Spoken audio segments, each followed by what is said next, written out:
오늘의 성경 말씀은 룻기 1장 19절에서 22절 말씀입니다.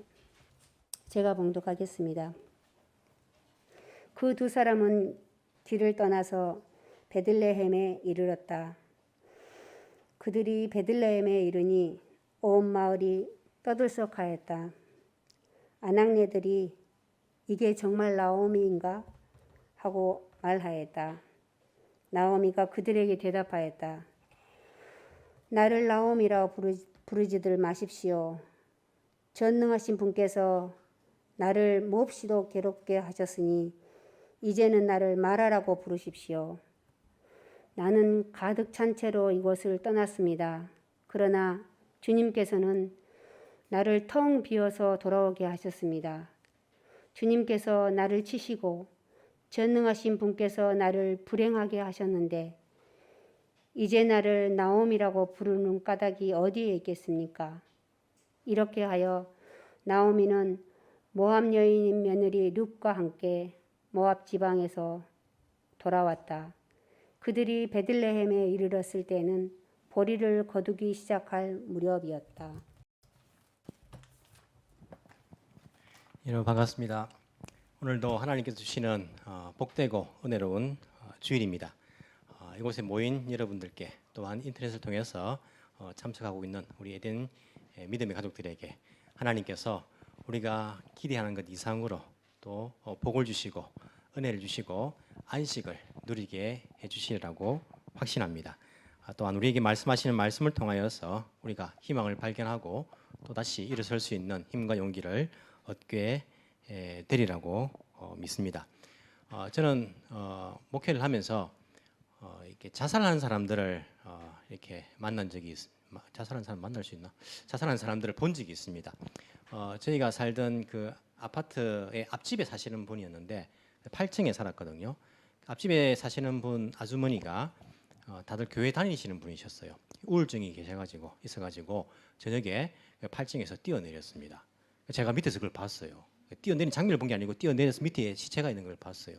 그래서 그 장면을 제가 봤습니다. 우울증이 걸려가지고 자살하신 분들은 우리가 함부로 참 말하기 좀 힘들 것 같아요. 병 때문에 죽은 거잖아요. 어찌 보면 그것도 그렇기 때문에 그 사람이 어떻게 될까 그것은 함부로 우리가 판단하기가 힘든 부분이 아닐까라는 생각들을 해보는데 그렇게 죽은 분을 제가 또 본 적이 있고 또 제가 담당했던 그 대학 청년부 가운데 20대였는데 그 아이도 역시 마찬가지로 우울증에 있어서 스스로 목숨을 끊은 것을 병원에서 그 있는 것을 제가 가서 이제 확인을 하고 그 장례를 여러 가지 의논을 한 적이 있습니다. 그 장면을 본 적도 있고 또 인생의 이 의미를 깨닫지 못하고 농약을 마시고 자살한 분을 제가 본 적도 있어요. 약을 먹고 자살하니까 몸이 다 파랗게 변하더라고요. 그래서 그 장면들도 본 적이 있습니다. 많은 사람들이 자살을 하는 이유가 절망 속에서 희망을 발견하지 못했기 때문입니다. 절망하기 때문입니다. 일본도 자살을 많이 하죠, 그죠? 일본은 전철에서 자살을 많이 하죠. 그래서 자살하고도 욕을 많이 먹죠, 그죠? 전철에서 자살을 하면 출근 시간, 퇴근 시간에 하시는 분들이 왜 또 이렇게 죽어가지고 말이야. 다들 축복해 주는 것이 아니고 안타까워하는 것이 아니고 만약에 또 비난을 하는 것을 봅니다. 더 안타까운 일이죠. 한국은 자살률이 더 높다고 하죠, 그죠? 일본보다. 한국은 전철에서 자살을 못합니다. 다 방음막이 모두가 다 방음막되어 있기 때문에 그래서 주로 이제 목매달아서 자살을 하고 뭐 그렇게 또 뛰어내리기도 하고 하는데 대부분의 사람들이 삶의 절망 속에서 희망을 발견하지 못하기 때문에 그러한 일들이 있지 않을까라는 생각들을 해보게 됩니다. 하지만 자살하는 사람뿐만 아니고 모든 사람이요 삶 속에서 절망을 경험할 때가 있지 않습니까? 우리가 크고 작고 뭐 정도가 다를 뿐이지 우리가 절망을 그리고 고난 가운데에 참 소망의 빛을 보지 못하고 절망 가운데 우리가 슬퍼하고 또 신음할 때가 모든 사람들이 그런 경험이 있지 않을까라는 생각들을 해보게 됩니다. 우리 룻기를 통해서 하나님께서는 절망 중에 있는 하나님의 백성들은 어떻게 해야 되는가에 대해서 우리에게 말씀하고 있다라고 생각을 하고 있고 또 절망 중에 있는 크리스찬들 자기 백성들을 바라보시면서 하나님은 또한 어떤 희망의 계획을 세우고 계신가를 이 룻기를 통해서 우리에게 잘 말씀해주고 있습니다. 그렇기 때문에 우리는 룻기를 통해서 우리가 절망 가운데 있을 때에 어떻게 하면 어떻게 하면 좋은 것인가, 어떻게 해야 될 것인가를 발견하고 하나님의 백성으로서 우리에게 희망 주시기를 원하시는 그 하나님의 그 마음을 잘 깨닫고 절망 속에서 절망하고만 있는 것이 아니라 스스로 포기하고 있는 것이 아니라 그 속에 있는 하나님 주시는 그 희망을 발견하고 믿음의 눈으로 나갈 수 있는 그러한 은혜가 있기를 바랍니다. 절망이라고 말하면 오늘 본문에 나온 나오미만큼 절망 속에 또 있어야 되는 사람이 없을 듯합니다. 자살을 해도요 몇 번이나 자살을 해도 다들 야 나오미가 자살하는 것은 이해가 된다 할 정도로 나오미는요 절망의 조건 가운데 있었던 것을 우리가 봅니다. 얼마나 나오미가 고생을 많이 했으면 고향에 돌아왔는데 사람들이 뭐라고 말합니까? 저 나오미가 맞냐? 라고 이야기하는 거예요. 왜 그럴까요? 사람이 고생을 너무 심하게 하면 어떻게 됩니까? 얼굴이 팍상 늙어 버립니다. 그런 경우 본 적 없습니까? 자기 나이보다 훨씬 더 늙어 보이는 사람들 보면서 야, 저 사람이 그 사람 맞나? 왜 저렇게 늙어 버렸나? 라고 우리가 하지 않습니까? 나오미를 보고 나오미 친구들과 고향 사람들이 저게 나오미가 맞나? 할 정도로 나오미는 고생을 많이 한 것 같습니다. 그래서 얼굴에도 표시가 날 정도로 그렇게 절망 가운데 고생 가운데 있던 사람이 바로 나오미 아닙니까? 고향에 돌아와도요 괴로운 일들이 얼마나 또 많습니까? 여러분 나오미가 그 룻하고 고향에 돌아왔을 때 사람들이 뭐가 궁금했을까요? 나오미 너 남편 엘리멜렉은 왜 어떻게 됐니? 왜 같이 안 왔니? 묻지 않겠습니까? 남편 죽었다고. 그럼 네 두 아들 말론과 기론은 두 아들은 어떻게 됐는데 왜 두 아들 같이 안 왔니? 아들 죽었다고. 왜 저 모압의 이방 여인과 그렇게 혼자서 이렇게 데리고 왔니? 이런 이야기들을요 사람들이 물을 거 아닙니까? 물으면요 그 물어보는 것 대답하는 것도 괴로운 거예요. 얼마나 괴롭겠습니까? 여러분 묻는 사람은요 한 사람이지만요 대답하는 사람은요 몇 번을 대답을 해야 됩니다. 우리가 교회에서도 누가 이렇게 왔을 때에 그 사람이 어떻게 됐니 물어보지만요 우리 묻는 사람 나 혼자 물어봤지만 그 듣는 사람은요 계속 대답을 해야 되는 거예요. 써놓고 다닐 수도 없고 그죠. 우리 때 엄마는 교회 안 나오고 애가 이제 오랜만에 이제 학생이 교회를 나왔는데 그 애가 와서 듣는 가장 많은 말은 뭐겠습니까? 교인들이 엄마는 그 아이는 자기는 교회 나와 예배 드리고 이렇게 또 같이 친구들하고 이렇게 있고 싶은데 어른들이 하나같이 엄마는 안 한, 엄마는 얼마나 괴롭겠습니까? 그 아이가 혼자서 묻는 사람은 한 사람이고 걱정돼서 말하는 것은 이해가 되는데 그 아이는 계속 대답을 해야 되는 계속 특별한 이유도 없는데 계속 이제 대답을 해. 나오미는 계속 사람들이 묻는 것 이것도 괴로운 거 아닙니까? 얼마나 괴롭겠습니까? 이제 소문이 다 퍼졌습니다. 퍼지고 나니까요 이 사람들이 아는 거예요. 나오미 남편도 죽고 아이도 죽고 이방의 며느리 한 사람 데리고 왔다더라. 소문이 다 돌았습니다. 소문이 다 돌았으면 사람들이 나오미를 대하기 편하겠습니까? 불편하겠습니까? 불편하죠, 그죠? 우리 장례식에 이렇게 있다 보면요, 저한테 묻는 사람들이 많아요.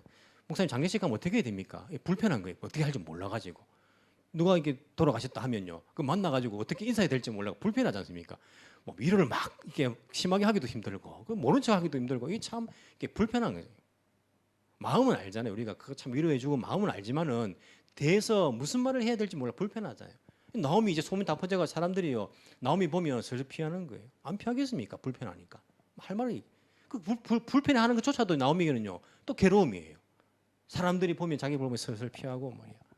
이제는 묻지도 않고 다른 이야기하고 하니까 오히려 또 그것도 나오미에게는 얼마나 큰 괴로움이겠습니까? 절망 가운데 있는 나오미가요 다른 사람보다 자살을 해도 몇 번을 더 해야 하지 않겠습니까? 하지만 나오미는 절망 가운데 자살하지 않고 절망 가운데 포기하지 않고 그녀가 잘한 것이 무엇입니까? 아버지께로 돌아왔다는 거예요. 하나님의 나라, 자기 고향 이스라엘 그 땅으로 자기가 돌아왔다는 이 자체가 정말 이 절망 중에서 가장 잘한 나오미가 한 일이 아닌가라는 생각들을 해보게 됩니다. 물론 하나님께서 베들레헴의 이 땅에 이스라엘 땅에 먹을 것을 주셨다, 양식을 주셨다는 그 소문을 듣고 오기는 했지만은 여러분 그 소문 들었다고 오고 싶겠습니까? 하지만 그녀는 살려는 그 희망을 붙잡고 그 하나님의 나라로 불리는 그 이스라엘 땅, 자기 고향 땅으로 돌아간다는 것.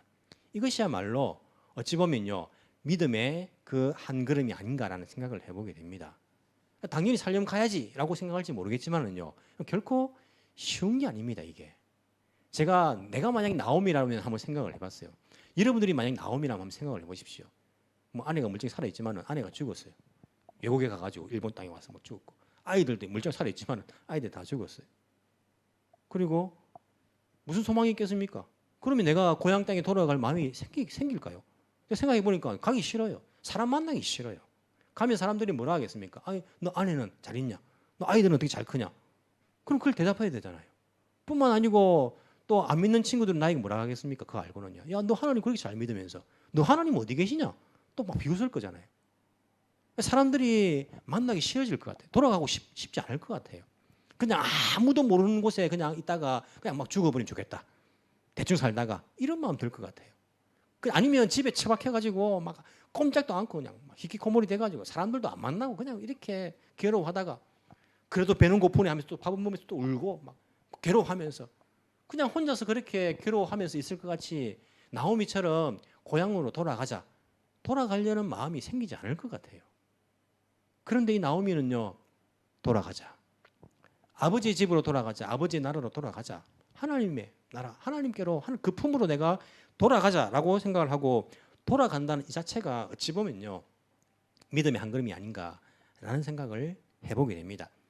그녀는 이렇게 고백합니다. 20절을 보시면요, 전능하신 분께서 나를 몹시도 괴롭게 하셨습니다. 21절에도 전능하신 분께서 나를 불행하게 하셨는데 나를 나오미로 부를 까닭이 어디에 있겠습니까? 물론 자기들이 어려움을 당한 것은요, 가족들이 잘못 결정해서 하나님 나라를 떠난 거예요. 하나님 원망할 수는 없습니다. 자기들의 결정 아닙니까? 물론 나오미가 결정적인 역할을 안 했을 수 있어요. 이 당시에는 가장이 결정하자는 거예요. 엘리멜렉이 결정했을 수도 있어요. 하지만 돌아가는 것은 나오미가 결정한 거 아닙니까? 자기가 고백하기를 전능자가 나를 괴롭게 했다. 하나님 원망할 수는 없지만은요, 하나님의 그 존재를 자기는 인정하고 있는 거예요. 하나님께서 개입하셨다. 하나님께서 간섭하셨다는 사실을요, 이 나오미는 고백하고 있는 거예요. 전능자가 그렇게 하셨다는 거예요. 우리가 괴로움을 당할 때에, 절망 가운데 있을 때에 우리는 어떤 고백을 많이 합니까? 하나님 어디 계십니까? 하나님 도대체 어디 계십니까? 라고 우리는 외치지 않습니까? 하지만 나오미는 전능자가 나와 함께 했기 때문에, 하나님이 나와 함께 했기 때문에 나에게 내가 이런 절망 가운데, 괴로움 가운데 있는 것이다 라고 고백하고 있는 거예요. 이게 쉬운 고백은 아닙니다. 우리는 나의 하나님 어디 있습니까? 내가 괴로워하는데 하나님 어디 있습니까? 라고 말해요. 또 하나님을 우리가 고백할 때에 하나님 힘이 없는 거 아닙니까? 능력이 없는 거 아닙니까? 왜 나를 이렇게 괴로운 가운데, 절망 가운데에 신음하도록 내버려 두십니까? 내가 믿는 하나님은 능력이 없는 하나님 아닙니까? 우리가 그렇게 생각하지 않겠습니까? 안 믿는 사람들도. 하지만 나오미는 어떻게 고백합니까? 무능자가 아니요, 전능자가, 하나님이 능력 있는 하나님이 아니라 전능자께서 나에게 이렇게 하셨다라고 고백하고 있는 거예요. 하나님을 괴로움 가운데 있지만은, 절망 가운데 있지만은요, 그 하나님을 전능자라고 2번이나 고백하고 있는 거예요. 전능자께서 그렇게 하셨다.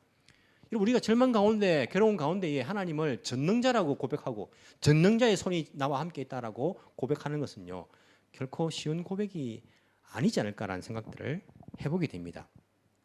그녀는 고통 가운데 자기가 하나님께서 자기를 떠났기 때문에 고통을 받는 것이 아니라, 전능자가 자기와 함께 했기 때문에 자기가 고통을 받는 것이다 라고 고백을 하고 있는 것입니다. 여기에 나오미의 소망이, 희망이 어찌 보면요, 보이는 것인지도 몰라요. 여러분, 우리가 고통 가운데 있을 때에 하나님이 나와 함께 하지 않기 때문에 고통당하는 거 아닙니다. 하나님이 여전히 나와 함께 하기 때문입니다. 고통 가운데서도 하나님 나와 함께 하십니다. 어찌 보면 하나님 나를 사랑하시기 때문에 내가 그 고통을 당하는지도 모릅니다. 성경 보시면요, 사랑하는 자가, 아버지가 아들을, 사랑하는 자식을 그렇게 훈육하는 것처럼 하나님께서 우리를 사랑하시기 때문에 때로는요, 우리가 이런 고통을 당하고 있는 것 아닌가라는 생각을 해볼 때가 있어요. 많은 사람들이 고통 가운데서 하나님을 만나지 않습니까?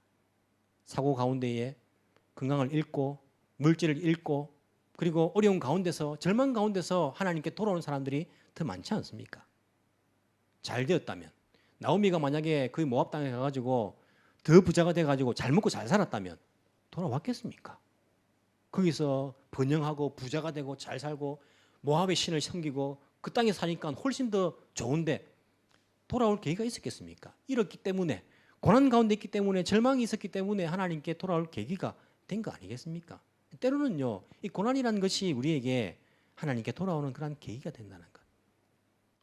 고통 가운데에, 절망 가운데에 하나님의 손이 없는 것이 아니라 하나님 함께 하시기 때문에, 그분이 전능자시기 때문에 우리가 지금 이러한 고통을 당하고 있는지도 모른다는 겁니다.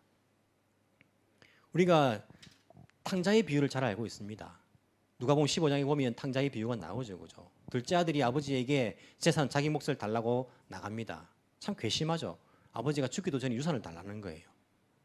형도 있는데. 그 재산을 가지고 가서는요. 탕진합니다. 어디다 탕진했을까요?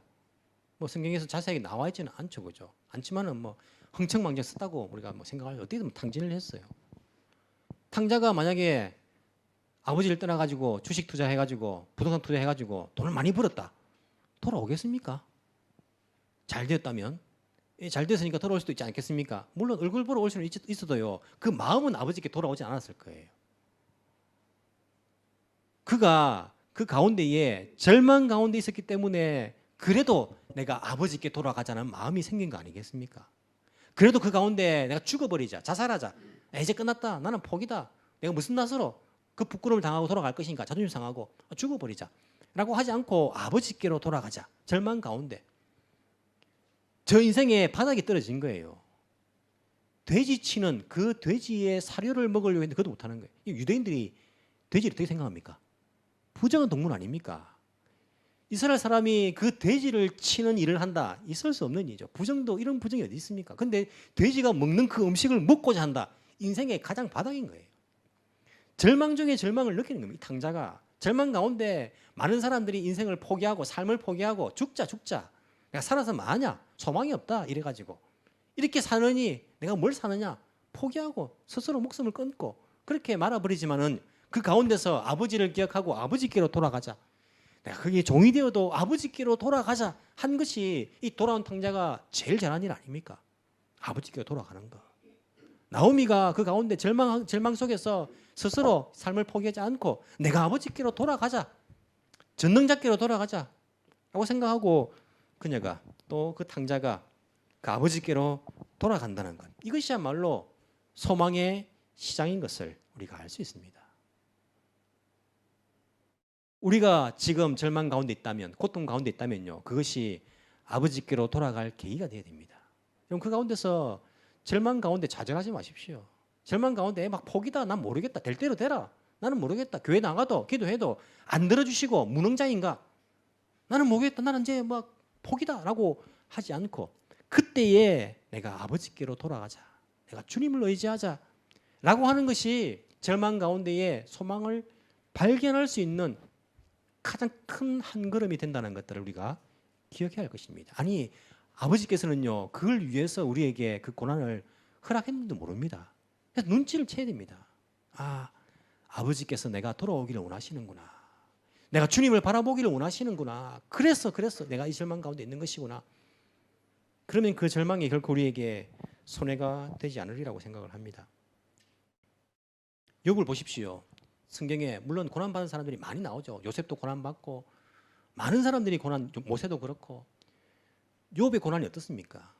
욥은 고난 가운데 있는 고난 중에 고난 아닙니까? 하루아침에 10명의 자녀들이 다 죽어버렸습니다. 있을 수 없는 일이죠. 재산 다 날려버렸습니다. 아내가 말합니다. 죽어버려라. 나가 죽어버려라. 하나님 저주하고 뭐냐? 라고 저주를 합니다. 친구들이 위로하러 왔다가 너가 죄를 지어가지고 다 너가 못나서 그런 거 아니냐라고 자기에게 부끄러움을 자기 부끄럽게 만드는 겁니다. 자기 몸이 병이 걸렸어요. 무슨 소망이 있습니까? 욥에게. 욥이 살아가야 될 이유를 누가 말해줄 수 있겠습니까? 욥 그래도 살아야 된다. 왜? 왜 내가 살아야 되는데? 내가 이런 꼴인데. 누가 욥에게 소망을 말해줄 수 있을까요? 하지만 욥은 하나님을 바라봅니다. 친구들과 대화한 내용들을 여러분 보십시오. 친구들은 욥을 향해서 비난하고 너가 잘못해서 그렇다 회개해라 라고 말하지만은요. 욥은 친구들 향해서 너희들 한번 죽어볼래? 한번 싸워볼래? 무슨 소리 하고 있느냐? 라고 하지 않고 욥은 계속해서 하나님을 바라봅니다. 주님 왜 침묵하십니까? 주님 어디 계십니까? 주님 내가 죽는 게 더 낫겠습니다. 주님 계속 하나님 아버지를 바라보는 그 욥의 모습을 볼 수 있습니다. 하나님을 바라보는 것, 아버지께 돌아가는 것 이것이 절망 가운데서 우리가 소망을 발견할 수 있는 큰 한 걸음인 것을 우리가 기억해야 할 것입니다. 여러분 세상 가운데에 소망이 있습니까? 이 세상은요 절망의 시대가 우리 살아갑니다. 그럼 정치가들 보십시오. 정치가들에게 소망이 있습니까? 그들이 나라를 부흥케 하고 국민을 잘 살게 하고 말은 그렇게 하지만은 그들의 삶을 보십시오. 자기의 성공과 자기의 안위를 위해서 일하는 것. 일본도 그렇고 한국도 그렇고 미국도 그렇고 우리가 뭐 어느 나라 봐든지 정치가들에게 소망이 있습니까? 아니요. 그들을 보면요 절망합니다. 경제, 이 땅 가운데 경제가 뭐 소망이 있습니까? 불경기라는 이야기를요 제가 10대 때부터 들었습니다. 저희 아버지가 그때부터 불경기라 말하시는데 돌아가실 때까지 불경기라 말하시더라고요. 불경기가 아니고 이게 우리 현실입니다. 경제 상황 바라보실 때에 우크라이나 전쟁이 일어나고 그럼 그게 무슨 소망이 있습니까? 절망하는 그런 세대 가운데 우리가 살아갑니다. 그런데 사람들이 윤리적으로 도덕적으로 살아갑니까? 동성애가 괜찮다고 합법이라고 권장을 합니다. 권장을. 아이들이 클 때에 자기 성을 선택해라고 성을 달고 나왔는데 성을 선택해라고 이 윤리적으로 도덕적으로도요 소망이 없는 세상 가운데 우리가 살아갑니다. 기성세대는요 청년들 바라보면서 나약하다고 다음 세대도 소망이 없다고 그렇게 한탄을 합니다. 청년들은요 기성세대 바라보면서 부패했다고 어쩔 수 없다고 꼰대라고 서로서로를 바라보면서요 소망이 없다라고 이야기하는 시대를 우리가 살아가고 있는 거예요. 절망 중에 살아가고 있습니다. 절망의 시대를 살아가고 있습니다. 이 나오미가 살아가던 사사시대와 동일합니다. 사사시대에 무슨 소망이 있었습니까? 절망 아닙니까? 농사를 지어 나오면 옆 나라에서 달려 들어와 가지고 다 뺏어가 버리고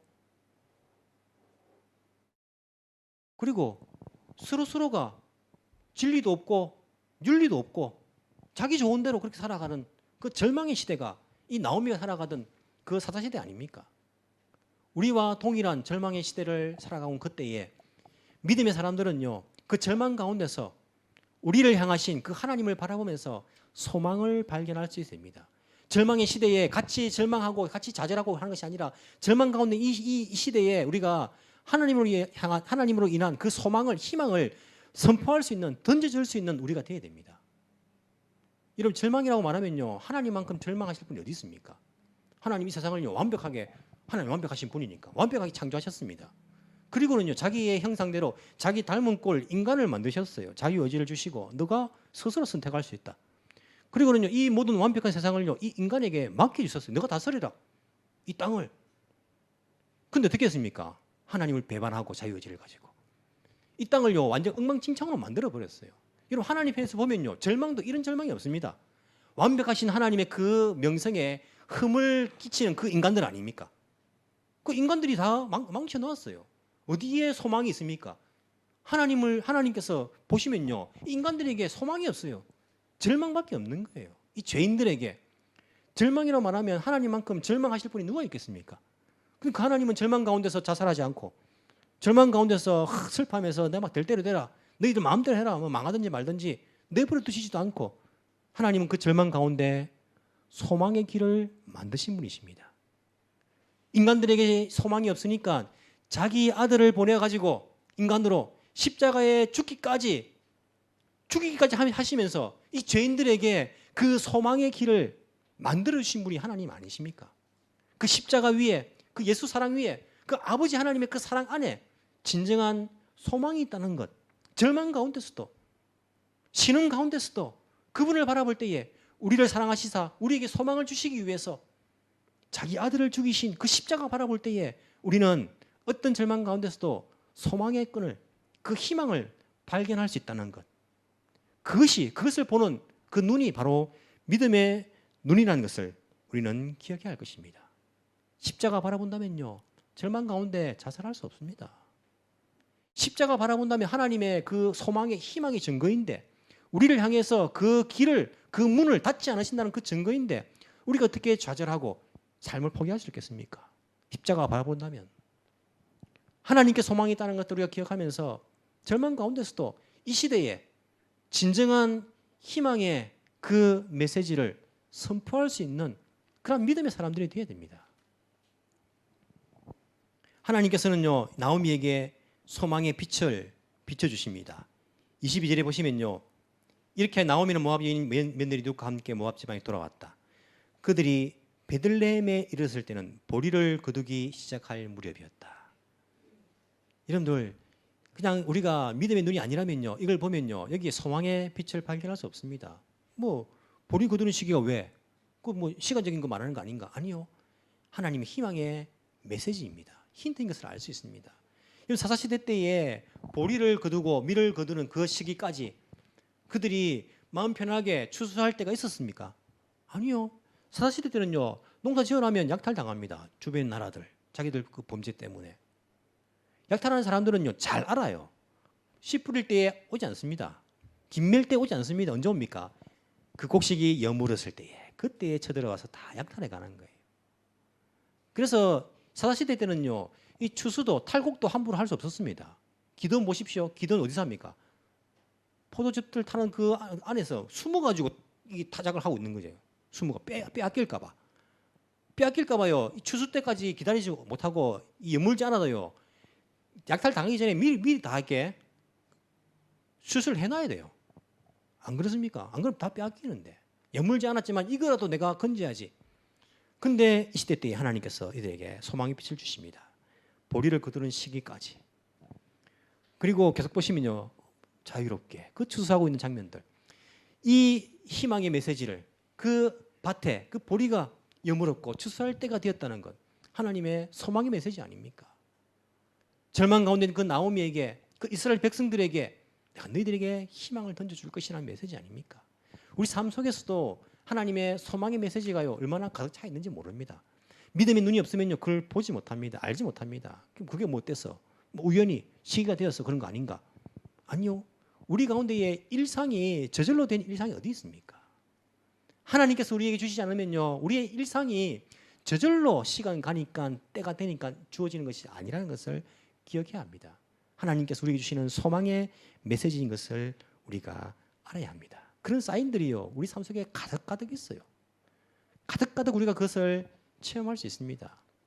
우리가 12월달 단기 선교를 우리가 뭐 이렇게 계획하고 있지만은요, 제가 단기 선교를 참가하기도 했고 리더하기도 했고 수많은 단기 선교를 그렇게 참가를 했습니다. 할 때마다 하나님께서 보여주시는 사인들이 있어요. 할 수 있다, 갈 수 있다, 함께 할 것이다. 돈이 하나도 없는 사람들도요, 참가 신청해가지고 그렇게 하는 것들을요, 많이 경험을 하게 됩니다. 제일 처음 단기 선교를 갔을 때 필리핀 갔었는데 제가 그때 회계를 맡았어요. 돈 맡은 자였습니다. 회계를 맡았는데 통장에, 그때 우리가 회비가 60만 원이었는데 통장에 60만 원이 찍힌 거예요. 아무도 참가 신청한 사람 중에 자기가 낸 사람이 없어요. 이름도 안 찍혀 있어요. 지금까지도 몰라요, 그게 누군지.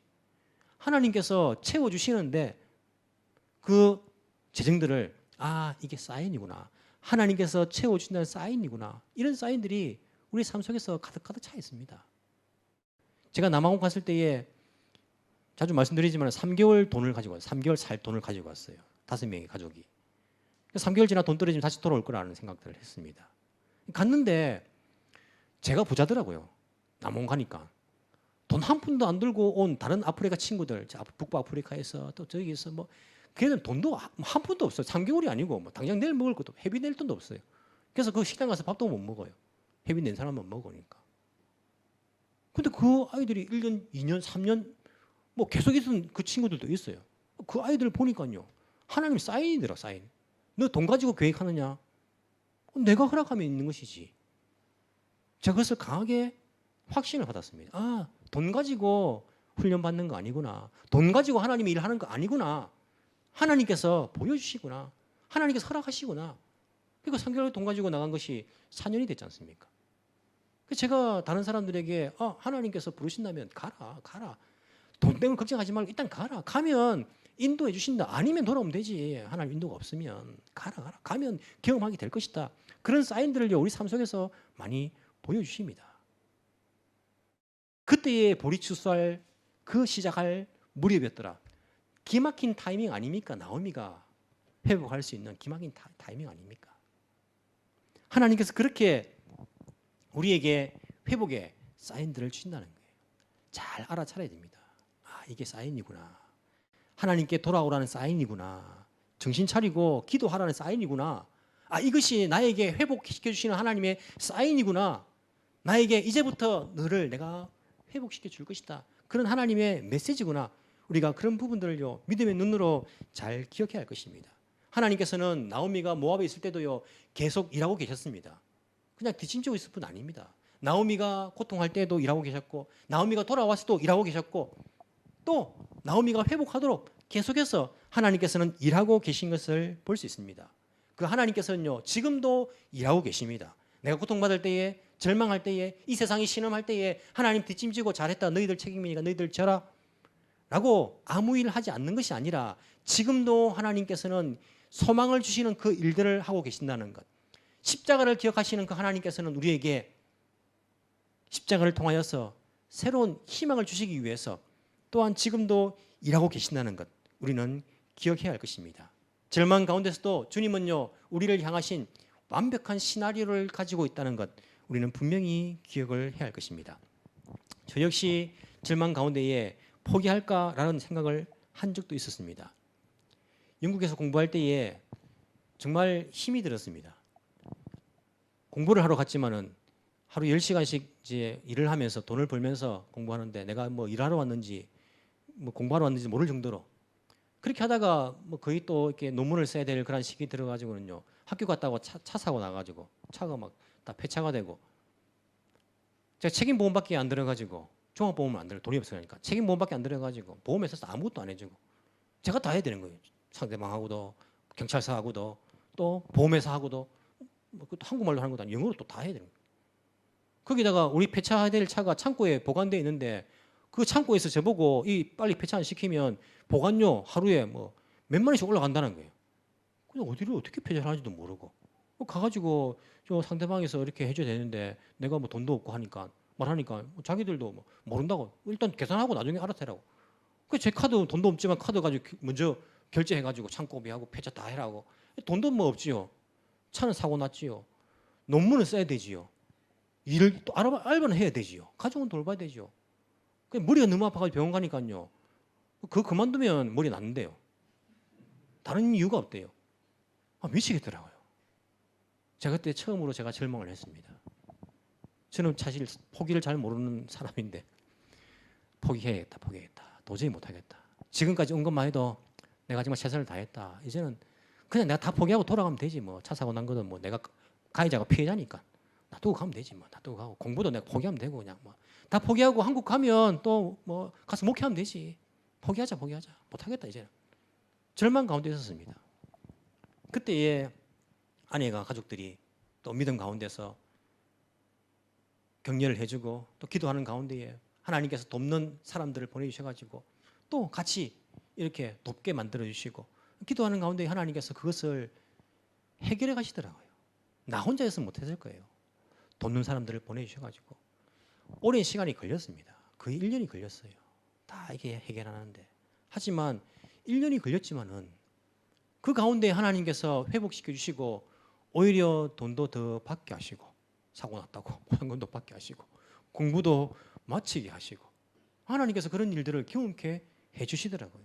절망 가운데에 그런 소망의 빛들을 보여주시고 그것을 극복하게, 회복하게 소망을 가지게 해주신 그 경험들이 제게 큰 재산이 되었습니다. 일본에 왔을 때에 사람들이 제게 말하더라고요. 외국 생활하기 힘들지요? 어렵지요? 안 힘들더라고요. 저는요. 별로 힘들지 않았습니다. 내가 더 힘든 경험들을 하고 나니까요. 여기 와서 겪는 것은 물론 여기 처음 왔을 때도 알바해야 됐고 비싼 물가에 힘든 부분들이 있었지만 그게 전혀 뭐 극복하지 못할 일도 아니고 힘든 일도 아니더라고요. 그 때문에 울지도 않았고 신음하지도 않았습니다. 그때 비하면 아무것도 아닌데 오히려 힘들어하고 있는 다른 분들에게 내가 뭐 별거 아니다. 하나님께서 다 알아서 하신다. 안 되면 우리가 또 하나님께서 길을 안 열어주면 한국 가면 될 거 아니냐. 또 안 되면 하나님께서 우리 데려가시면 죽으면 될 거 아니냐. 뭐가 걱정이냐. 괜찮다. 하나님께서 다 인도하신다. 라고 그들에게 희망의 메시지를 전달할 수 있는 그런 입장이 되더라고요. 우리의 절망은요. 우리의 고통은요. 다른 사람들에게 희망의 메시지가 돼야 됩니다. 저 사람 보니까 살 길이 있는가 보다. 저 사람 보니까 희망이 있구나. 저 사람이 저렇게 힘든 가운데 절망 가운데 고통 가운데 있었는데 솟아날 구멍이 있구나. 제가 믿는 하나님께서 희망이 되어주시구나. 우리 나중에 보겠지만은요, 나오미 가정을 통해 가지고 그 베들레헴 땅 사람들은요, 아파하는 사람들 뭐라 생각했겠습니까? 나오미도 있었는데 나오미도 저렇게 새로운 희망을 가지고 하나님 회복시켜 줬는데 내가 이 정도 가지고 못할 게 뭐가 있느냐? 하나님 바라보자. 그 삶이요, 다른 사람에게 희망 메시지가 될 수 있지 않겠습니까? 절망 가운데서 아프지요. 힘들지요. 하지만 좌절하지 마시기 바랍니다. 희망의 끈을 놓지 마시기 바랍니다. 고통 가운데 그때야말로 아버지께로 돌아올 그런 타이밍입니다. 하나님 바라보시기 바랍니다. 나를 위해 십자가를 허락하신 그 하나님 아버지께 그 소망을, 희망을 발견하시기 바랍니다. 절망 가운데서도 그 소망을 바라볼 수 있는 것이 바로 믿음이라고 우리가 그렇게 이야기하지 않습니까? 절망의 시대 가운데 우리의 삶을 통하여서 희망의 메시지를 던져줄 수 있는 하나님의 백성들이 다 되기를 간절히 소망합니다. 기도드리겠습니다.